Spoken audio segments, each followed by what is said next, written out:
Kellyanne, thanks so much for taking the time to sit down with me today. It's a pleasure, Ben. Thank you. First off, I have to thank you for your very kind description of me in your book. I don't even if you even remember that. Of course I remember. I wrote every word. Well, that's something that sets you apart from most of the people in Washington then. Wrote every word and decided what ended up going in the final copy and what did not, along with my editors. And I was fairly insistent that stay. You know, tell the viewers what was in there. I can't do that. I can't read my own. It's like I can paraphrase. I mean, I complimented you for saying at the end of a random conversation at one of these DC events, I think it was an Axios event, yes, where I was just trying to be nice. Your wife had actually invited George and me to your home for a barbecue. I still have the email, and it never happened. But anyway, I had said, look, when George and I first started dating and then we're engaged, we did the commuting thing between DC where I was and New York where he was. And, you know, it works out. And then you stopped me and you said, The View is the worst show on television. It's kind of funny. That Still was very true. clarifying. That was kind of clarifying. Even more true. No, and it was particularly a horrible depiction of American femininity.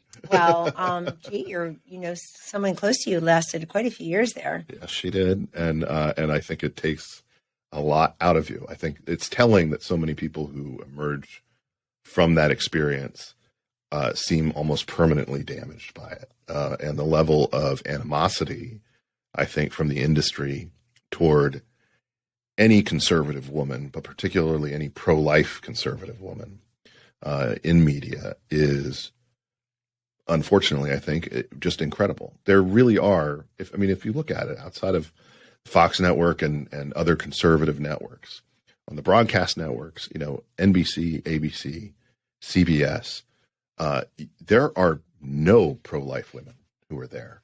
And while you may have some conservative women here and there at networks, there just is nobody who consistently has an opposing view on the abortion issue. I know that that's an issue that you care about. I know that it's something that is important to a lot of women. Why do you think it is that the media wants to pretend that pro-life conservative women don't exist? They don't know any in their personal lives. And I think if I write in my book also that we never deeply examine that which we deeply disdain, which is why so many people to this moment, Ben, still do not appreciate, understand, acknowledge, or respect the 74 million Trump-Pence voters, for example. They want them all to have been in the U.S. Capitol on January 6, 2021. Yes. They want them all to be running from the hills, toothless, barefoot, with bison hat in hand. Absolutely. And that's why so many of the, quote, pollsters, media pollsters, get everything so wrong. And I see them playing a little cover your butts this time around because they were wrong in 2016. They were wrong in 2018. We actually picked up seats in the Senate because they misread the Kavanaugh moment. Yeah. And they were certainly wrong in 2020. Even with a different presidential outcome, they were still underestimating, undervaluing, and undercounting the strength of the Trump voter. But let me back up a second. When it comes to abortion, I do think that is an area where there's always been a very strong bias in the mainstream media. There's no question about that. It's almost their litmus test. I'm most concerned, I'm a little less concerned that the media refuse to engage or acknowledge or hire pro-life women than I am that you have an entire political party in this country, the one that has full control of Washington, D.C. right now, in fact, an entire Democratic Party that has no pro-life women in it. Right. So I don't know how many Democratic female senators are. Let's say 18, 20. I don't know how many there are. It doesn't matter to me, and here's why. If you had 100 of the 100 United States senators be pro-abortion, pro-choice women, be women, would it matter? Because they all have one point of view on everything. Mm-hmm. They're all gun grabbers. They're all for higher taxes. They all voted for the Inflation Reduction Act, and they're all for abortion. Mm-hmm. And so if you have every woman in a political party, beginning with this disaster of a vice president, Kamala Harris, with one point of view on one of the most fraught issues in our culture that brings together science, medicine, religion, morality, gender, politics, law, and everything else, they only have one point of view. They're not representing the rest of America. And they are the extremists. I think what Donald Trump, candidate Trump, did to Hillary Clinton in that final debate, August 19, 2016, was transformative. Just turning to her and saying, you're the extremist in abortion. You would rip that baby out of his mother's womb an hour before it's born. Really changed the conversation, allows people to say to pro-choice folks all the time now, well, what are your exceptions? Have you ever met an abortion you think is a bad idea? If you look at the way that the media tried to spin the post-Dobbs political environment. They spent basically a month and a half, 2 months, trying to claim that, the headline in Politico was Dobbs regret. The idea that Republicans were sad that Roe had gone away, and that they were going to lose seats over it. First off, I think most pro-life Americans would gladly accept that result as a trade-off if necessary. But then you have this dynamic, as the Wall Street Journal was reporting just the other day, that we see all these suburban women coming back toward the Republican Party. In the post sort of midterm narrative, how do you think the media, how do you think the pollsters are going to square this assumption that these same women for whom you said abortion was going to be a determinative thing that turned things around for the Democrats, it really looks like it's going to be the opposite, that all these suburban women voters who you thought were going to go in one direction are going to go in the opposite direction. And that's what happens when you narrowcast to any one group based on their gender or their race or their age or other immutable characteristics, Ben. And that's what the Democrats did here. They narrowcasted to women on abortion. They really talked to women from the waist down only. Whereas I think the Republican Party speaks to women from the waist up. After all, that's where our eyes, ears, brain, mouths, and hearts are. So waist up is much better. Also, women are not single issue thinkers. We're not single issue voters. We are multi-thinkers, multitaskers. You know this. And so why in the world would we go to the ballot box and only be thinking of any one thing? I think the Democrats have made a similar miscalculation among Hispanics, thinking they only care about immigration. Turns out many of them do care about immigration and border security, but they support it. They want it. And that's exactly right. They want legal immigration. They want border security. They're very concerned about a rising crime, a rising fentanyl taking over the country, et cetera. And they want us to be a sovereign nation with enforceable physical borders. The other thing is, this is the first post-Roe, post-pandemic, post-January 6th election. The Democrats thought it would all go their way, and their friends in the media thought it would all go their way. None of those issues are really going to go their way in the end. January 6th, a terrible day in American history. I've always been consistent on that. Wrote a long statement on January 7th. I'll never change my mind. But I feel about January 6th the way I feel about Paul Pelosi's attacker, the way I feel about the rapist, and the way I feel about everyone. If you've committed a crime, you ought to be arrested, indicted, or put up for indictment, tried, have our rule of law, our justice system do its work, and punished, no matter who you are and how the crime was committed. So that's one thing. But this idea that Americans were going to put aside all the top issues, Ben, inflation, economy, crime, education, immigration, and border security, and just talk about January 6, 2021 was always foolish. Yes. I know that you have been paying attention to polling and to attitudes during multiple Republican waves that transformed Washington. The Newt Gingrich 1994 wave, the 2010 Tea Party wave. But looking back at those waves, as much as they did enact change, you saw policies shift because of them. You saw a lot of, a blockade against, particularly President Obama's agenda. There's also this feeling of dissatisfaction, and that essentially conservative voters, people who demanded change from Washington, didn't get enough out of these waves. They didn't get everything that they really asked for. And so you have this frustration that, we go out there and we see a wave election, but we don't see the things that we want changed. How can the Republican leadership, as you see it, the new Republican leadership in the House that's likely to form, how can they avoid the mistakes of the 94 and the 2010 wave when it comes to advocating for dramatic change in Washington? It's an excellent question. And first of all, the gains this time can never be as big as those gains because we don't have enough available seats. Yeah. Both parties have made sure that through redistricting, we don't have as many available seats that are truly swing seats, Ben. Plus, the Republicans banked 14 or 15 seats in 2020 already. So, but to your very important question about how to take a political wave election and make sure the policy gains are there that we can see. I think McCarthy, as Speaker, he's very close to Newt. He'll learn some of those lessons. And Newt Gingrich, as the new Speaker, did put things up for a vote that they had promised to do. But there was a lot of resistance, a lot of internecine warfare. a lot of distraction about Bill Clinton. I think you ignore Joe Biden or you put things on his desk and make him explain to the American people why he's for more spending, more trillions of dollars spending of money we don't have on things we didn't ask for or quite need, why he is for energy dependence, why he is for an insecure, porous border over which millions of people have walked since Joe Biden has been there. Let Joe Biden explain. Let the Republicans do their work. The worst thing Republicans can do when they take power in 2 short months, Ben, is number one, have all this internecine war, fighting about committee assignments, about chairmanships, about what's most important on the agenda so that things don't get done. And number two, to say what no voter wants to hear them say, which is, oh, we can't do that. Joe Biden will never sign into law. We need a Republican president to do that. Forget all that. Because it didn't work on repealing and replacing Obamacare, did it? Mm-hmm. We had a 2018, I was there. We had in 2017 and 18, we had a Republican House and Senate. President Trump came in and said, well, this will be easy, repealing and replacing Obamacare. After all, these House members have voted for it dozens of times. They're just waiting for a president not named Obama to repeal and replace Obamacare. Didn't happen. So if you made a promise to your constituents of what you would do and you've won your primary, let alone your general, doing that, promising that, you need to make good on that. So they need to be bold. And I think Kevin will. I think McCarthy will. Sure, investigate things like Hunter Biden, the beginnings of COVID, where we overreacted, where we underreacted, investigate Afghanistan. Don't go for impeaching Joe Biden. Let him twist in the wind. Let the Democrats own and eat him and the vice president he chose. Do you think they should impeach Mayorkas?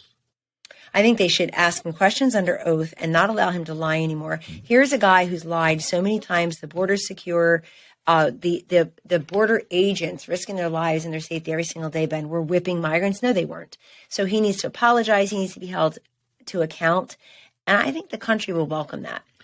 Do you think that Mitch McConnell will go along with a more aggressive approach, the kind that, really puts the Biden administration on the spot, given that he always seems to return to the comfort of quote unquote normalcy as he defines it? Well, he should do that, and he may do that, very well may do that, because he's going to be majority leader again, it would seem. But he's used to dealing with majorities, being in the minority or the majority, where the numbers are so slim. But we've just lived through Kamala Harris doing absolutely nothing except breaking ties in the Senate. She now holds the record. She's beaten John Adams, and Mike Pence had many too, but beaten the record for the most tie-breaking votes. So people will reflect on that. I think Mitch McConnell knows that better than anyone, Ben, that we cannot have. They took their slim majority of a 51st vote from a very unpopular, unwelcome in the campaign trail, Kamala Harris as vice president, and pushed forward all this nonsense like Inflation Reduction Act. Every Democrat voted for it. Every Republican voted against it. She's a tie-breaking vote. So I think if I'm Leader McConnell, I look at that and I say, we're going to do exactly the same thing and get our agenda moving. I found this speech the other day, and I want you to react to this quote. The great strength of the Democratic Party in my lifetime has been that it has always produced young, nasty people who had no respect for their elders. And I think that one of the great problems we have in the Republican Party is that we don't encourage you to be nasty. We encourage you to be neat, obedient, and loyal and faithful, and all those Boy Scout words which would be great around the campfire, but are lousy in politics. That's Newt in 1978. Yeah, Newt, one of my mentors and heroes, Newt Gingrich, will tell you that that's the year he finally won. He lost in 74, he lost in 76, he won in 78, but it took until 1994 to have the Republicans take over the House and Senate, lots of governorships and state legislatures too.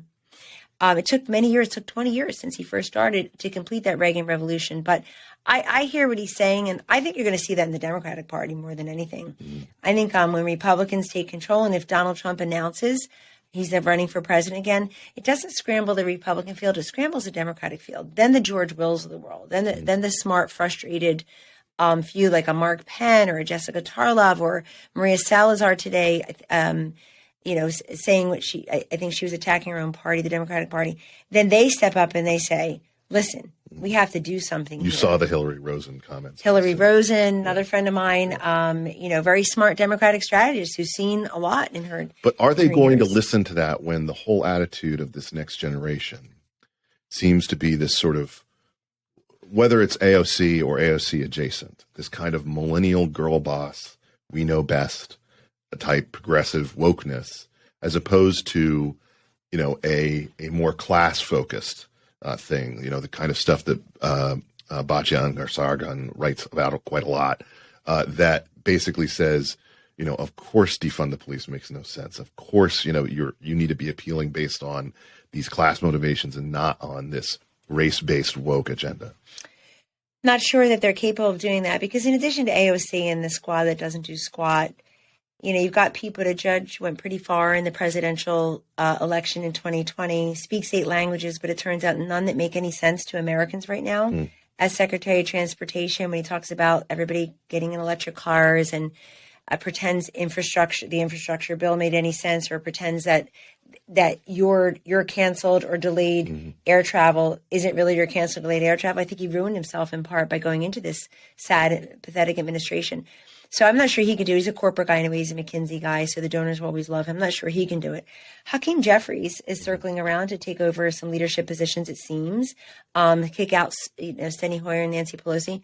But there too, I'm not sure he's able to, that he's willing to really have the message that would have been Tim Ryan. Yeah. Had he not run for Senate. It was Tim Ryan in 2016. So Donald Trump wins, and he wins in large part appealing to workers and appealing to manufacturing and coal and energy and the like.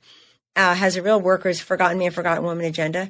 And Tim Ryan does the very bold thing then of running against Nancy Pelosi for a leadership position, and then sort of goes right back to voting with Biden 100% of the time. On the stump this time, on the stump, he's embracing Trump with these trade ads, Trump's so wonderful in trade, et cetera.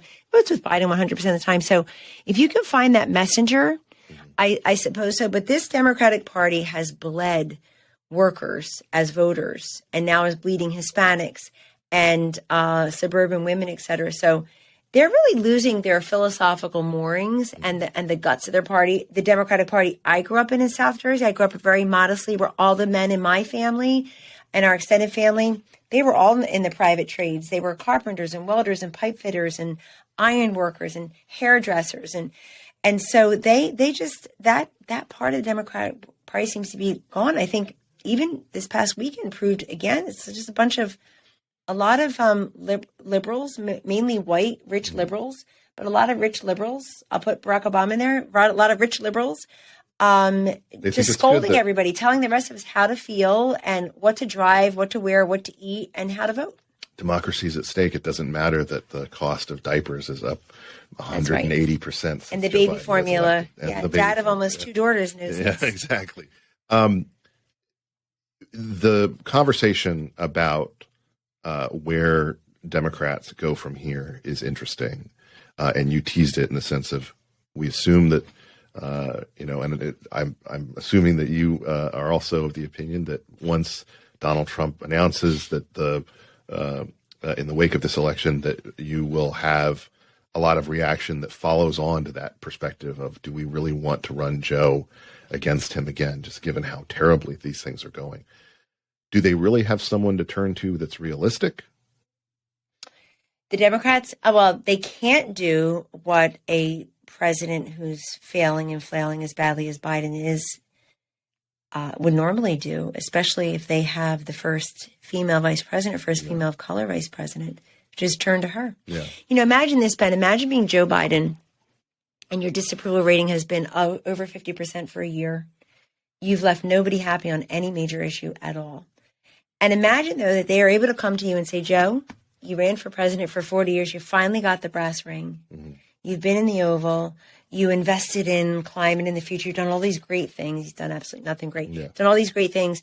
And we're going to do you one more. You're going to make history one more time, not just by being the oldest president, but by being the one who elevated the first female vice president of color in our nation's history. Step aside and let her take the reins. Nobody will be able to say that to him, Ben, because she is a disaster in equal measures to his disaster. She's lost 18 senior staffers. And when people say, oh, her approval ratings, her approval ratings are low because of racism and sexism. It's called eyesight and hearing. Yeah. We're watching and listening. And so they can't even do that. They can't turn to her. Imagine that. So I don't know who they've got. Their bench is their problem, not mine or yours. However, your point is the right one, which is I don't believe that Trump announcing scrambles the Republican field. I think it scrambles the Democratic field. And as much as they say we'd love a cage match, rematch with Donald Trump, we beat him once, we'll beat him again. There's no way they really feel that way. Even Ron Klain, who on most days is a tweeter and not a leader, has to look at that and say, there's no way in hell. It is funny that if it's a binary choice. It is funny to track his tendencies just based on it's very. And who they invite for Rose Garden ceremonies and whatnot based on Taylor is also silly. Well, a lot of these people too, who I think have been pushed up by bots and not much else.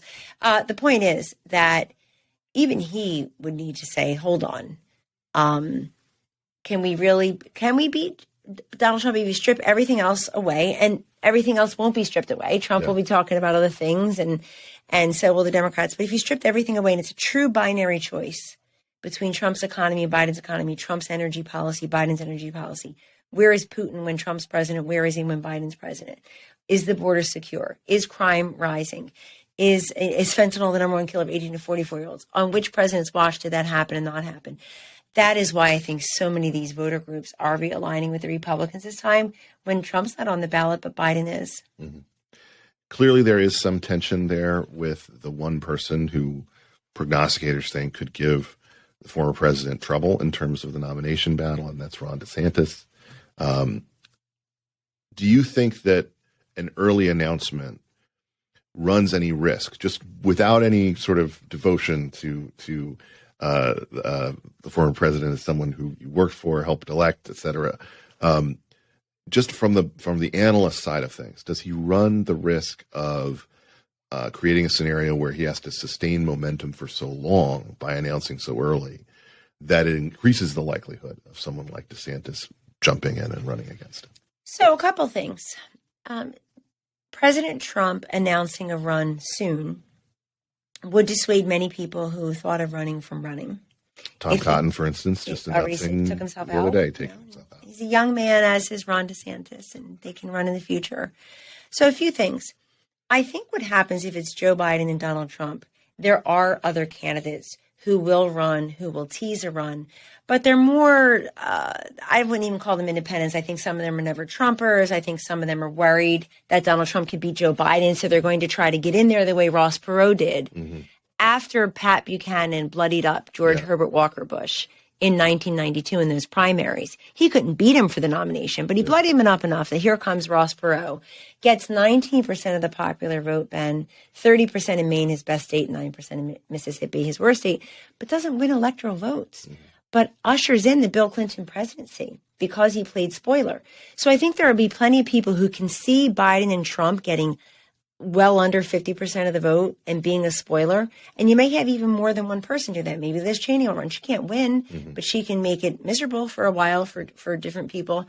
But in the case of DeSantis, I can go either way with Governor DeSantis, who I do know and who I respect enormously. I think he's been an unbelievably successful governor of our third largest state. And I think there's an argument for him staying in that job. Be the most unbelievable two-term governor our third largest state, Florida, has ever seen. Ron DeSantis can take credit for the economy there, for the investments in workforce development, for education, for his COVID response, for picking the right side of culture wars. The list goes on. And all the new, I think we're in the six figures, new Republican registered voters in Florida. Florida is no longer a purple state. It certainly isn't a blue state. It's ruby red. And I think if he does that, then he walks into the presidency practically in 2028. Mainly because most of his generational peers who would be running then are in the United States Senate. These are great guys. I love them. Rand Paul, Ted Cruz, Marco Rubio, Josh Hawley, Tom Cotton. They're great guys. But guess what? They work in the United States Senate. They're not the governor of the third largest state doing all these great things. Now, on the flip side, I know people around Ron DeSantis who tell him Chris Christie lost his moment in 2011, 2012. Nobody knows what it'll be like a few years from now. I think the parallels are fine, but not completely apt. But there too, I mean, Ron DeSantis has to turn around and say to Florida, "Thanks for reelecting me. By the way, I'm going to Iowa and New Hampshire now." So he's got to think about that too. So there's much to consider. But I think you're making the point that the bench on the Republican side is full and it's deep. And whether you're Donald Trump or Mike Pence or Ron DeSantis or someone in the future, you, like most of the 2022 candidates, are running on the America First policy agenda. You just are. You have to go back and look at the Trump-Pence accomplishments for your roadmap, for your blueprint of how you would promise and how you would govern as a Republican, as a center-right conservative president. There's been an overwhelming dominance on the part of baby boomers in our politics for a long time. Joe Biden is obviously even older. He's silent generation. As you know, there are now more millennials than there are baby boomers. At what point? Don't forget Gen Xers. Well, no, but forgotten generation. this is actually what I was going to ask. 1965 to 1978. Are we just going to skip over Gen X in terms of political leadership? Well, I don't know. Is there never going to be a Gen X president? Well, we've got a bunch of Gen Xers who are governors, yeah, and but senators. like Tim Ryan and Beto and Stacey Abrams, all those people are about to get swept off the map. They are. But those three deserve to be. Yes. They've run. I mean, Tim Ryan actually has run a pretty good campaign. It's just filled with lies about who he is and what he would do as senator. Besides that, Beto, of course, I wonder with Beto O'Rourke if he's just happy for his wife to be home raising those three kids, because boy, has he run for a lot of offices unsuccessfully while she's been there with the kids. And Stacey Abrams went Hollywood, putting herself on covers of magazines and making millions of dollars, and so people don't always like President that. of the Federation. I don't know. I wouldn't give up on a Gen X president. Maybe the Gen X president could go after the millennials. You never know. But see, isn't it the most Gen X thing to think about running for president and then not do it? It's the most Gen X thing to be skipped over.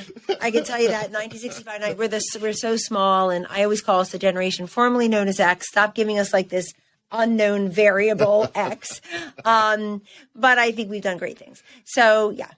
I worry about shifting to a millennial politics in America for a couple of reasons, but obviously the most dominant aspect of it from my perspective is that going out there and doing work does not actually seem to be something that they are designed to do. Everything is so performative, driven by social media. It's kind of spastic and chases after different rabbits. And you can see that not just in the realm of politics, but, right now we see the kind of layoffs that are happening to the tech industry, under the leadership of people like Mark Zuckerberg, who, are supposed to be, brilliant millennials, but are also, constantly taking their eye off the ball or chasing some shiny object. What does it mean to be moving to a millennial stage of leadership for the Democratic Party? And what do you think it's going to do to the nature of their dynamic? If given that the Republicans are about to have all these new people, as you mentioned, coming into their coalition, is this millennial generation of leadership just going to double down on wealthy households, racial resentment, climate and alphabet soup gender issues and that kind of thing? So I don't like to overgeneralize based on a generation, but I will say this: the way the Democratic Party seems to be approaching the future as millennials, and maybe millennial dominated, as you say, Ben, I'm going to say yes. I'm going to say they're going to stick with what they know, not with what they should do. One thing that I don't predict will happen after this election is any kind of course correction and self-examination. I think the Democratic Party is going through a real identity crisis that began with Donald Trump's election over Hillary Clinton, but has continued really all the way into having over 20 Democrats run for president in 2020 and standing up and looking you in the eyes with a straight face and saying, we are the party of youth and energy, and we have a Black woman, an African-American man running. We have Hispanic. We have the first openly gay man running. We have an American Samoan. By the way, it was Tulsi Gabbard, not Elizabeth Warren, in case we're confused.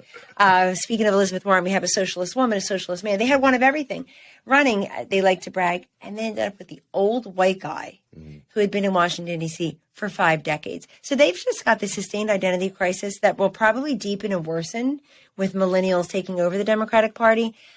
Which Democrats, I'd like to know, of any generation, Ben, are going to stand up and say, excuse me, we just got our asses kicked again. We need to learn from this. What are we learning? If Lee Zeldin comes up short, and God, I hope he wins and he's the next governor of New York, if he comes up even just a little bit short, is Kathy Hochul going to take a look in the mirror and saying, I just had a political near-death experience. I'm going to learn from this. Crime is a big issue. First thing I'll do as governor is she? I think they never really learn their lessons at all. We already hear that siren song from Stacey Abrams and from Keisha Bottoms that, it's all just misinformation online. The voter is so dumb, and we're just trying to manipulate them. Absolutely. So let's go out on this. What makes you hopeful about the future of American politics, and what concerns you the most about the next period in terms of, Republicans taking over, presumably the House and the Senate, winning a lot of races, increasingly playing in new territory when it comes to their coalition? What gives you hope and what gives you concern? I'm always hopeful about America. It is such a strong, sturdy nation filled with beautiful, amazing people. And the story of this nation is resilience and second chances. And if you had a job like mine as senior counselor to the president, and all you do all day long is meet the most incredible people across this country, you end up not being skeptical or even cynical, Ben. You end up being very optimistic and hopeful. And you realize that the work you're doing has such a great impact on so many different lives. This is a country where people don't wake up every morning putting on their red and blue uniforms by and large. And I think they're getting back to just basic common sense, essential freedoms, appreciation for essential freedoms and liberty and fairness. The left loves to talk about equity. We're talking about fairness. They don't want men and girls sports. They don't want plumbers and pipe fitters to pay the student loans of lawyers and doctors. They don't want being taxed and regulated unfairly. They want school choice and charter schools and educational freedom and opportunity scholarships. They really do want all of that. And they're saying their basic premise is that we can do better and get better. And I also think the biggest division in our country that doesn't get enough attention, which doesn't make me that hopeful, though, is the difference between people who live their lives mostly offline, like I choose to, and people who live their lives mostly online, which is a lot of people in this country. I think that's got to give at some point. People are just going to wake up one day and say, I need fresh air and a fresh perspective. It's the kitchen table versus the kitchen tablet. And I, too, am worried about misinformation. I'm worried about a president, Joe Biden, who is being fact-checked so continuously right now by CNN and the Washington Post. That's new. Their fact-checker has gone to sleep and fired or whatnot. They took a big hiatus. They're out of their hibernation, and they're fact-checking him. They're saying endless, literally today in the Washington Post, endless Pinocchios for the President of the United States going out there to the places like Union Station in New York, where he's actually welcome to the campaign trail, Maryland. None of these are swing states. Where he is welcome and just lying to the American people.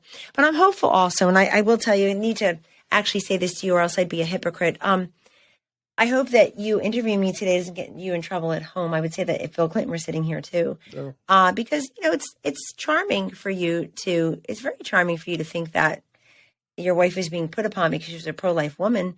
But I would like pro-life women like that or conservative women to not be so rough on other pro-life conservative women like me. Well, I don't think not nice. Being on you for it's not nice for her to say she finds my husband and me disgusting and our entire marriage to be disgusting. I don't judge her marriage. I only pray for her health and for the beauty of your marriage and your life together and your two daughters.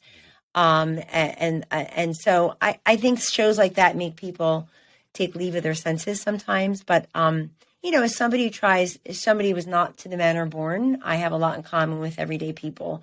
And I think that's why I have so much hopefulness for this country too.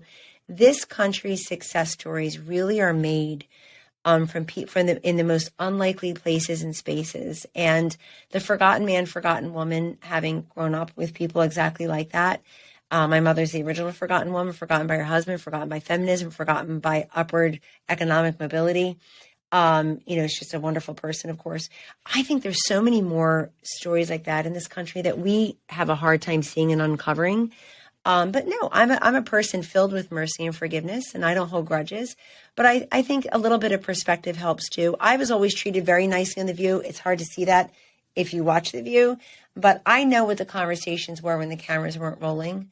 And I have to say at The View, it was actually the older generation always very nice to me off camera because they see in me, like them, somebody who had to fight against a lot of men in my industry and emerge, on the other side of that. So is there something that you would when you look back at the you that was there in the late 90s in those ATR meetings with the stale bagels and the bad and Doug Domenech. Is there something that you would go back and advise yourself at that stage if you could send a message back in time?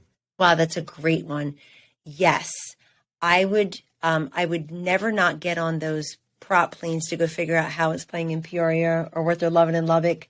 The gift of my professional career, Ben, has been that I went to all 50 states at least once to actually do products, to actually suss it out and sit with the people and listen to them. There's such an essential wisdom of people.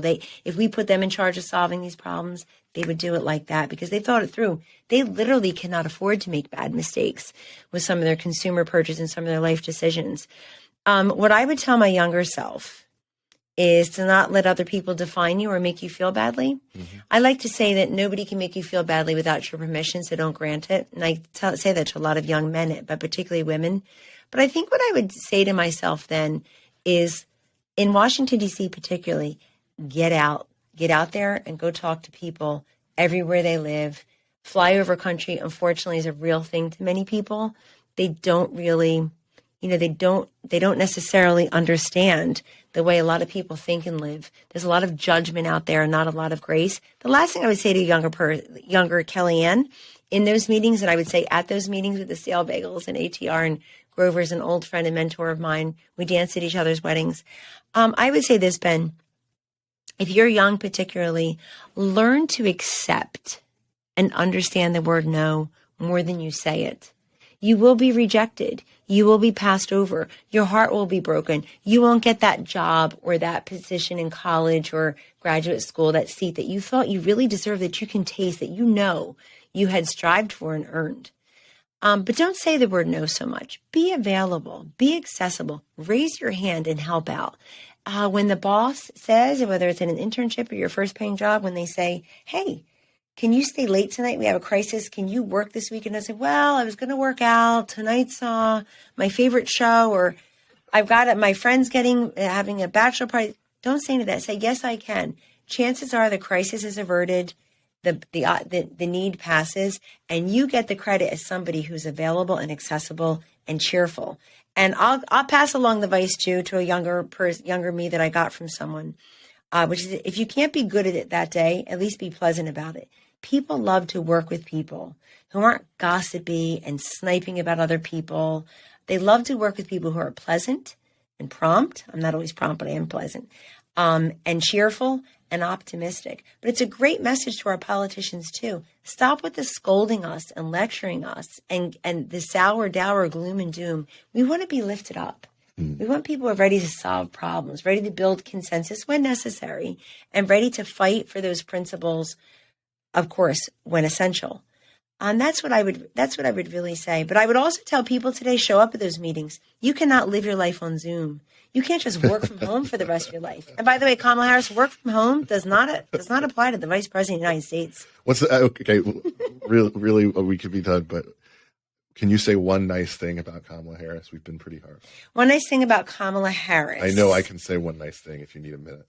One nice thing about Kamala Harris is that she has nice pantsuits.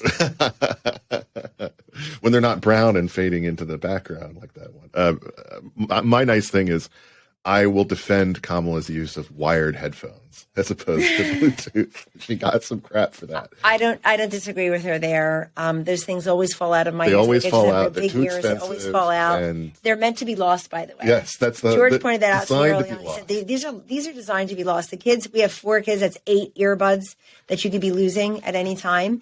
And when I went to get them again for Christmas last year, Santa, he said, those are just designed to be lost. Okay, I'll give that. That's a nice thing I said about George and Kamala. How's that? All at once. All at once. Kellyanne, thank you so much for taking the time to join me. All the best. And God bless you and your family. Thank you.